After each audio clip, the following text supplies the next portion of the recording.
Good evening students, कैसे हो आप। मैं आशा करता हूं कि आप सब ठीक होंगे और मस्त होंगे। तो बच्चों, आज से हम आपको भारत का भूगोल पढ़ाएंगे, जिसमें हमारा पहला अध्याय रहेगा भारत की भौगोलिक अवस्थिति। और इस अध्याय को भी हमें कई सारे वीडियो के माध्यम से पढ़ेंगे, क्योंकि हमारा उद्देश्य रहेगा एक क्वेश्चन डेली का आपसे पूछेंगे और उसको अच्छे से आपको समझाते हुए हम आगे बढ़ेंगे। सिर्फ एक क्वेश्चन है, लेकिन उसको आपको ऐसे समझाएंगे कि आप कभी नहीं भूलोगे। तो देखो, भारत कौन से गोलार्ध में स्थित है, पहला क्वेश्चन है हमारा ये। तो अब हमें मानचित्र के माध्यम से उसको अच्छे से समझेंगे कि भारत उत्तरी पूर्वी गोलार्ध में क्यों स्थित है। तो देखिए, पृथ्वी क्या है, बिल्कुल गोल, और ग्लोब भी बिल्कुल गोल है। लेकिन हमें अगर इसको समझेंगे तो हमें मानचित्र के माध्यम से, समतल पेज के माध्यम से ही हम उसको समझ सकते हैं। तो देखिए, यहां पर क्या स्थित है, ये भारत है। अब ये संसार में कौन सी जगह है, अर्थात संसार में इसकी क्या स्थिति है। तो देखिए, सबसे पहले हम बात करते हैं कि ग्लोब पर कई सारी जो खड़ी जो खड़ी रेखाएं हैं उनको हम बोलते हैं देशांतर रेखा। जो उत्तर से दक्षिण या दक्षिण से उत्तर की तरफ जा रही है उसको हम क्या बोलते हैं, देशांतर रेखाएं। जैसे ये सारी की सारी क्या है, देशांतर रेखाएं। तो लगभग ये कितनी है, ये है लगभग बच्चों 360। कितनी है, 360 है।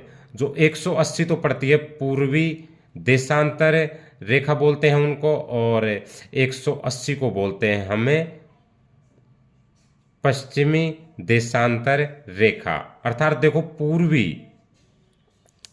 पूर्वी साइड में कितनी है, 180, और पश्चिम साइड में कितनी है, पश्चिम साइड में भी टोटल है 180। कितनी है, 180।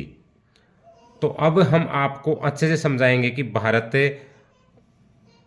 क्यों और कैसे इस गोलार्ध में स्थित है। तो देखो, सबसे पहली बात आती है कि इसमें हम मेन सेंटर वाली जो देशांतर रेखा वो कौन सी है। देखो, सबसे मेन जो 0 डिग्री, 0 डिग्री बोलते हैं, 0 डिग्री देशांतर रेखा।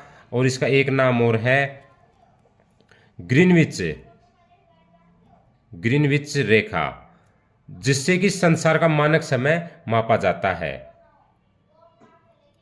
तो कौन सी है ये, जो मध्य में है बिल्कुल 0 डिग्री देशांतर रेखा, जिसको ग्रीनविच रेखा के नाम से भी जानते हैं। तो और इसके समानांतर जो जितने भी भुजाएं हमने खींच रखी, जितनी भी रेखाएं खींच रखी है, वो सब क्या है, देशांतर रेखाएं। अर्थात टोटल कितनी है, 360 है।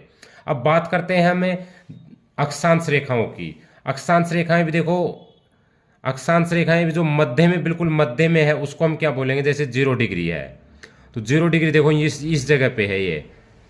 तो ये देखो, यहाँ से यहाँ जा रही है डायरेक्ट 0 डिग्री। अर्थात इसको हम भूमध्य अक्षांश रेखा भी बोलते हैं। बिल्कुल जो बीचों बीच में है भूमध्य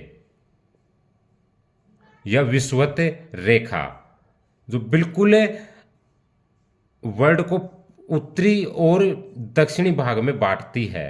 तो देखो, 0 डिग्री कहाँ पे है, यहाँ पे। इसको हम कौन सी रेखा बोलते हैं, इसको बोलते हैं हमें भूमध्य रेखा या विषुवत रेखा। अब इसके इधर वाला भाग कहलाएगा उत्तरी अक्षांशीय भाग, और इससे इधर का भाग कहलाएगा दक्षिणी अक्षांशीय भाग। और जो ग्रीनविच रेखा है, देशांतर रेखा है, उसके इधर वाला भाग कहलाएगा पूर्वी भाग, और इधर वाला भाग कहलाएगा पश्चिमी भाग। तो देखो, 0 डिग्री मतलब इससे भारत काफी ऊपर है। तो सीधी सट बात है कि उत्तर में तो आ गया ये, लेकिन यहाँ पे हम देशांतरी विस्तार भी देखेंगे तो देशांतरी विस्तार के हिसाब से भी ये पूर्व में आ रहा है, पूर्वी देशांतर में आ रहा है ये। तो सीधी सट बात है, हमारा भारत कहाँ पे स्थित है, हमारा भारत स्थित है उत्तरी पूर्वी गोलार्ध में। कहाँ पे, उत्तरी पूर्वी गोलार्ध में। तो देखो, हमारा पहला क्वेश्चन है, अच्छे से आपको समझ में आ गया होगा कि भारत इस वजह से यहां पर स्थित है। अब कोई पूछे कि ये स्थित है, तो इसका मतलब क्या, तो अब वो अगला क्वेश्चन हो जाएगा हमारा पुटअप, जैसे कि देशांतरीय विस्तार, अक्षांशीय विस्तार। अब तो आपको सिर्फ ये मालूम करना है कि कौन से गोलार्ध में स्थित है। तो देखो, उत्तरी गोलार्ध भी बोल सकते हैं हम, और पूर्वी गोलार्ध भी बोल सकते हैं, या दोनों को मिला के भी बोल सकते हैं कि उत्तरी पूर्वी गोलार्ध में हमारा भारत देश स्थित है। तो मैं आशा करता हूं कि आप सभी को समझ में आ गया होगा। Thank you.